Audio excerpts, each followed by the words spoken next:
right types of people that fit in with the culture. Culture is very important for us here. Responsible for running more than 11,000 dating sites, it boasts over 33,000 new members every day. I'd heard from someone who worked there as a senior project manager from 2008 until 2009. Gus Goodall was initially enamoured with the company. But the fun didn't last when Gus found out how the company was making much of its money. It was paying its own staff to create fake profiles or pseudos to con customers into thinking they were talking to other genuine online daters. Just having a chat one day and looking over someone's shoulder and then seeing that they had a profile picture up that wasn't them, that they were chatting away and messaging people, and I obviously asked the question, what's that? And they went, it's a pseudo. And I never knew what a pseudo was, and I was horrified, and I actually think I got laughed at. They went, how do you think it works? I came home, told my family about it, and they were like, whoa, really? And I don't think people believed it, really. They were like, no, you must be wrong. And I'm like, I'm not wrong, I'm just not wrong. Gus says he resigned on principle. So-called pseudos might explain how customers could be bombarded with interest from fake potential partners. But how are these fictional people created? I met another former industry insider. Ryan Pitcher also worked for Global Personals until 2010. He ran what he calls the pseudo team. So what we'll do is we'll create the profiles at the front end. We'll steal someone's identity through, say, MySpace or something. Would take someone from a totally different country, so i.e. Spain or wherever it may be.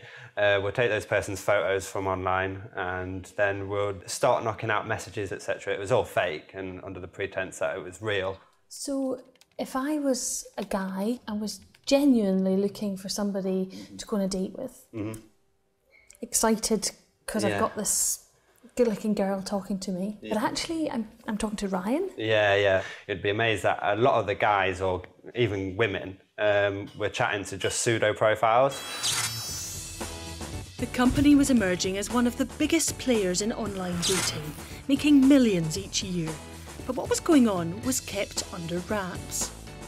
It was only once they'd got the job role and signed their confidentiality agreement, etc., that they were told about what's actually going on, if it's going to be a problem with them. You're not just talking about a few grand here, you're talking millions upon millions of pounds have been made through pseudo-profiling and fake messaging. To be in a marketplace where you've got so much competition, if you didn't have pseudo-profiling and fake messaging, you wouldn't make any money. So you've got to con people for the business to survive. At the end of the day, that's what you were paid to do, ultimately. And the bosses weren't really that bothered about how immoral it was. It was just, I would say, all about driving profits and revenue.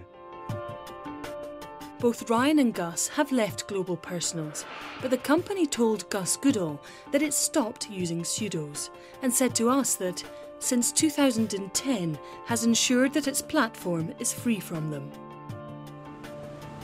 We decided to test its sites for fakes. Global Personals has a dating website called Flirt Naughty. One place on the site caught our attention. We searched for women within 5 miles of a place called Hoggery in North Uist in the Western Isles. According to the website, there are 198 women there, all looking for casual dates on just one of Global Personal's sites. But before you think of moving to the Western Isles for the dating scene, the numbers don't stack up. This is Hoggery. Fewer than 100 people live within 5 miles of this tiny hamlet. Global Personals blamed our findings on scammers from North America. They said their systems allocate customers there to the nearest inhabited location here in the UK.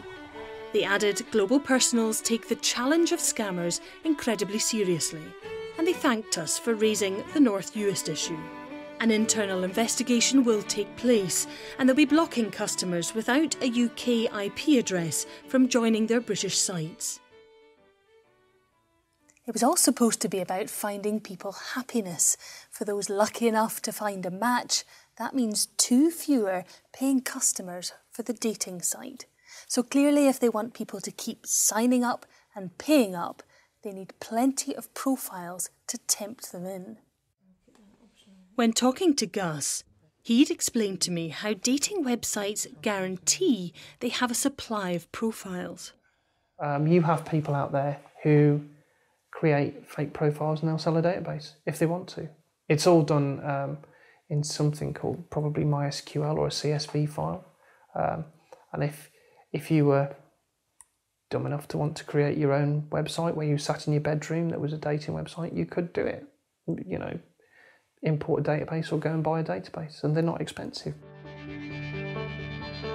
Is it really that easy to buy dating profiles? We decided to try for ourselves. It all seemed too simple. Type in "buy dating profiles" in a search engine. Find someone selling them. Within an hour, I had bought 10,000 of them from a company called Usdate. I had photographs and list after list of names, email addresses, dates of birth, sexual orientation and more. Thousands of UK profiles. This is unbelievable. This information is really private. Surely I shouldn't be able to buy it without their permission. But I can, and I tracked down some of the people whose information I'd bought. Some photos and personal information had been taken from social networking sites. Not one of those we contacted knew their data was for sale. This one was typical, an actor called Nick Barker Pendry. His images were taken straight off the internet. He told us he was livid his image was being misused. On some of the profiles, the email addresses were genuine. We've been sold the email addresses of academics, a House of Lords life peer, and people who work for the BBC. None of them was involved in online dating. On the spreadsheet, these details can feel impersonal. Just some pixels on a computer screen. I decided to visit one of these people to see how he felt about his information being sold. Gerald has cerebral palsy and uses a communication aid. Hello, Gerald. I'm Fiona from the BBC. Very nice to meet you. Hi, nice to meet you. Want to come in? Thank you. He told us most of the information was true, but the email attached to his Usdate profile was false. While he tried online dating a few years ago, he says he's never given his permission for his details to be sold. In the information we bought, this photo came up. How does it make you feel that we have bought this information about you? I am angry. I feel they're taking my identity. On a scale of 1 to 10, how angry do you feel about it? 10. Well, I never thought of anything like this, but I feel it's just money-making scam. For Gerald, this is all very real, but anyone trying to get in touch with him on dating sites would find their emails to the fake address wouldn't reach him. Discovering your personal information has been sold without your permission is distressing enough. But when I was going through the profiles I'd bought, I discovered something even worse. We'd been sold photos for use on a dating website. Photos of children.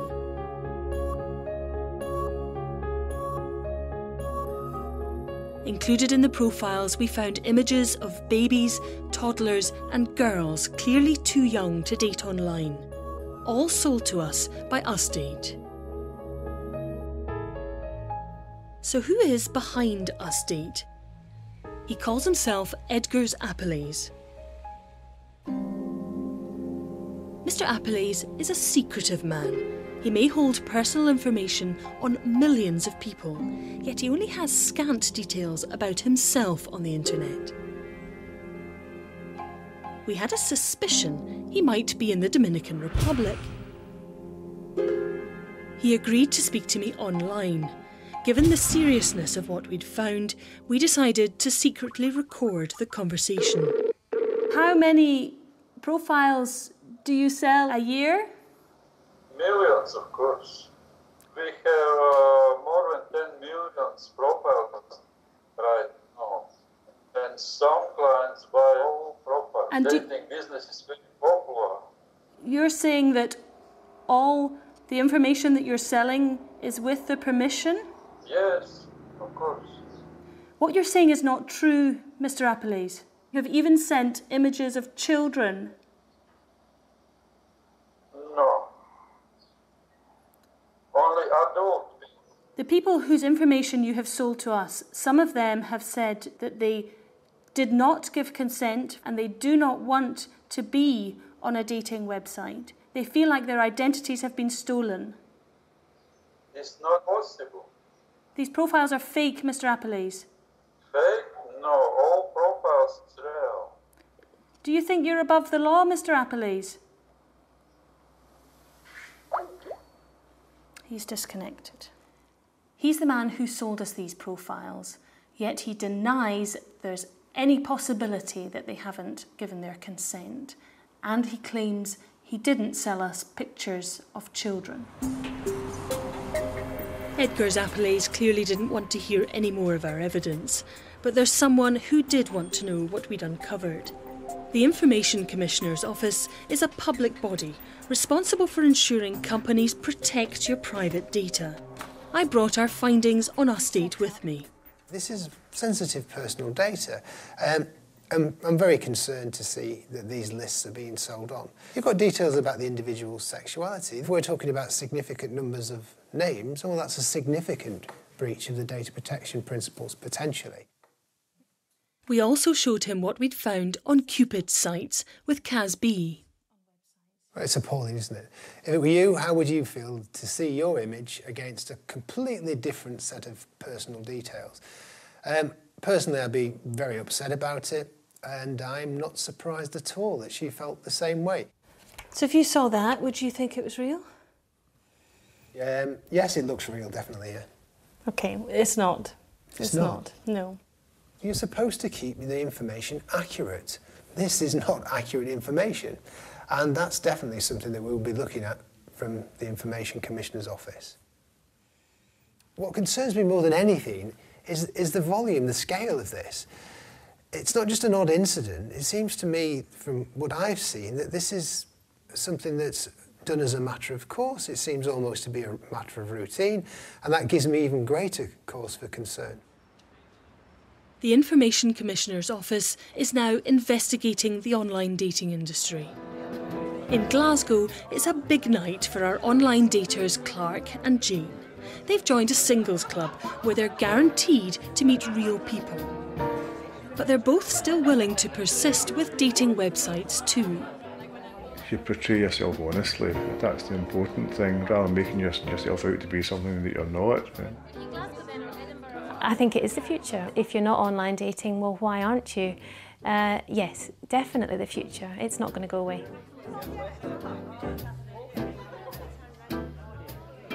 Whilst online dating can find people their perfect partner, our investigation reveals a less romantic side to the industry. One where your photos and personal information could be up for sale and where your dream dates may be works of fiction.